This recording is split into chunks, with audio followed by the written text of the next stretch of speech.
tá? Me chamo Eduardo, sou criador da raça, sou dirigente do Conselho Brasileiro da Raça Fila Brasileiro. Atualmente estou como vice-coordenador e apaixonado por essa raça maravilhosa, né? O nosso guardião brasileiro, carinhosamente chamado assim, o Fila Brasileiro. Então, falar do Fila Brasileiro, vamos ter esse bate-papo sobre as principais características.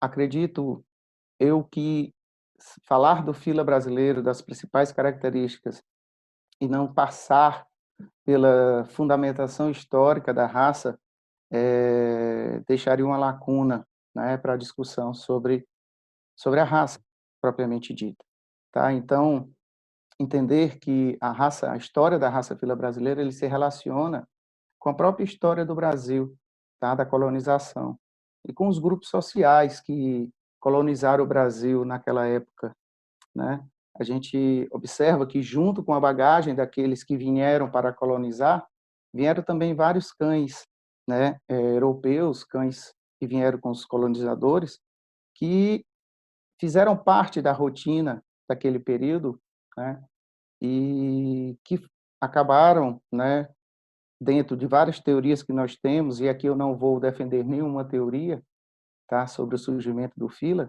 mas sim falar de fatos históricos que corroboram para isso.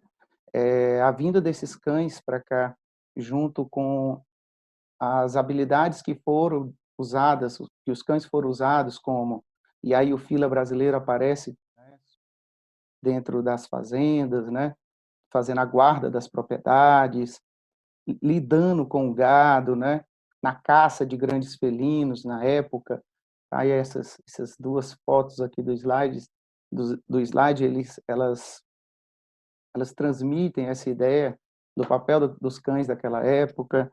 Em algum momento da história também há relatos de que os cães eram utilizados para a busca, né, na época da escravidão, busca e a caça, né, daqueles que fugiam, né, das fazendas, tá?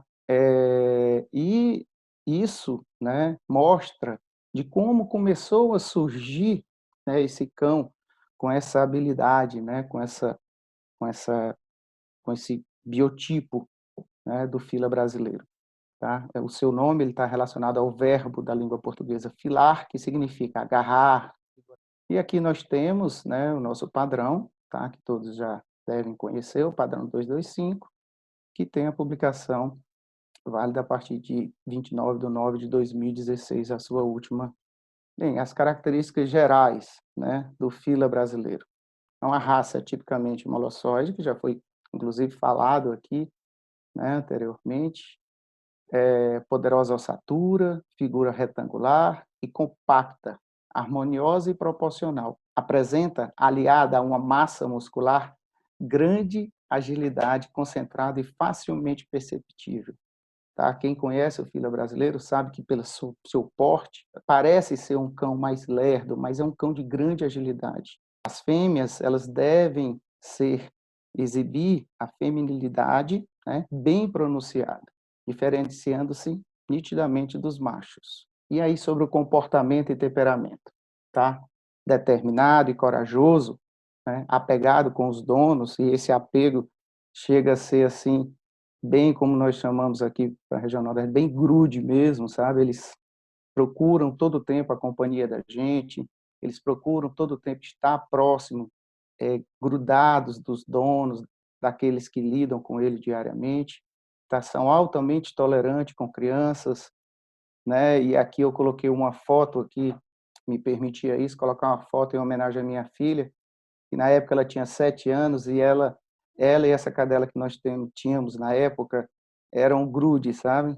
Então, assim, ela era muito apava nessa cadela, brincava, sabe? Então, assim, ela tinha 7 anos, hoje tem 24, e ela tem muita saudade, né, dessa época. Então, é uma raça apaixonada pelas crianças que são seus donos, tá? Caracteriza-se pela aversão a estranhos. Então, é uma raça que tem a sua aversão a situações, a indivíduos estranhos a ele, tá? E aí, quando a gente fala que ele é apegado aos donos, a gente fala os donos mesmo, são aqueles que lidam com o cachorro, tá? Não é basta comprar, ter lá no quintal e nem lidar com o cachorro. E aí você vai se tornar um estranho para ele, sendo de manejo controlado, particularmente em pista de exposição. Nenhuma novidade, né? Todo cão que vai para uma exposição, ele tem que ter o manejo controlado, ele tem que ter um comportamento preparado para aquele momento. Em repouso, a ação é calma, nobre e segura. Nunca apresenta um olhar vago ou de enfado. Em atenção, sua expressão é de determinação refletida no olhar firme e penetrante. Eu falo muito. O Fila, ele encara as pessoas. Eu digo isso para as pessoas que querem conversar sobre o Fila, a gente observa muito, o Fila é determinado no seu olhar. Ele te acompanha com o olhar e ele impõe respeito por isso. Aqui nós temos, tá, uma questão apenas para constar, que dentro da característica e o que determina o padrão, a altura na cernelha, dos machos, tá, das fêmeas, e o peso mínimo para cada um dos dois.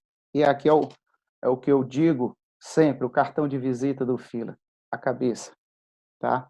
Antigamente era conhecido, né, como cabeçudo, quando ele começou a aparecer nas mães, ele era conhecido assim como cabeçudo. Então, aqui nós temos uma cabeça grande, pesada, maciça, sempre em harmonia com o tronco, né?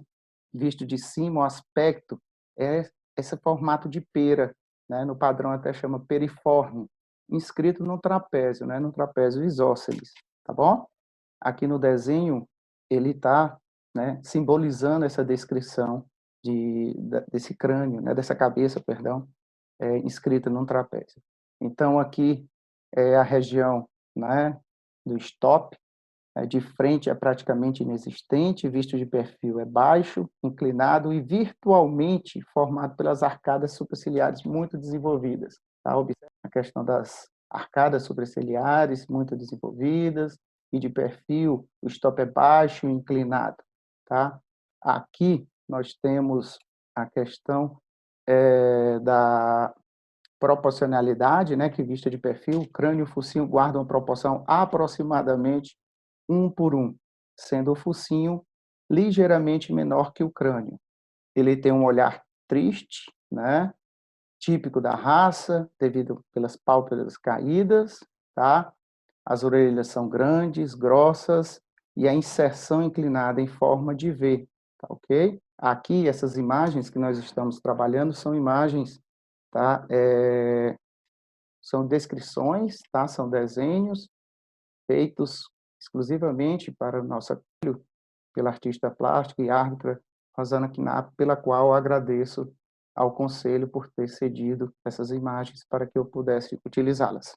E aqui nós temos nos lábios, né, os lábios superiores, eles são grossos, pendentes, sobrepõem aos inferiores e seguem por uma curva perfeita, né, da linha inferior do focinho, quase paralela.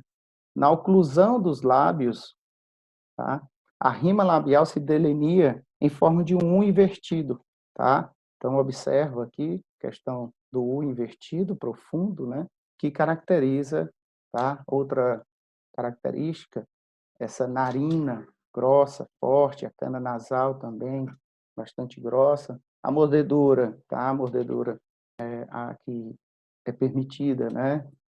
Dentro da raça fila é a de tesoura, as proporções importantes, né?